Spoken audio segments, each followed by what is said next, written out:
شب برات کے خاص 6 نفل پڑھنے کا طریقہ توجہ کے ساتھ سمجھ لیں. شب برات آنے سے پہلے خود بھی اس کو سیکھ لیں اور دوسروں کے ساتھ شیئر بھی کر لیں. 15 شعبان کی رات، شب برات کی جو رات ہوگی، جو وہ رات جب سٹارٹ ہوگی تو اس رات آپ نے مغرب کے بعد 6 نفل پڑھنے ہیں، 2 کر کے. پہلے 2 میں آپ نے نیت کرنی ہے کہ اے اللہ ان 2 نفلوں کی برکت سے مجھے درازی عمر بالخیر عطا فرما. اللہ اکبر کہہ کے نماز سٹارٹ کرنی ہے. سبحانک اللہ پڑھیں پہلی رکعت میں، پھر الحمدللہ، پھر اس کے بعد قل ہو اللہ پڑھ لیں 3 بار.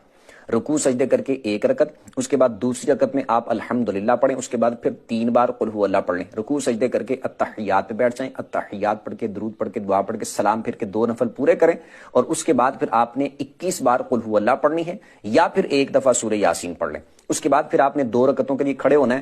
اس میں آپ نے نیت یہ کرنی ہے کہ اے اللہ ان 2 نفلوں کی برکت سے میری بلاؤں سے حفاظت فرما. اس کے بعد آپ نے اسی طرح سیم جس طرح پہلے میں نے بتایا 2 نفل پڑھنے ہیں، سیم اسی طریقے کے مطابق. پھر یہ 2 پڑھنے کے بعد آپ نے پھر 21 دفعہ قل ہو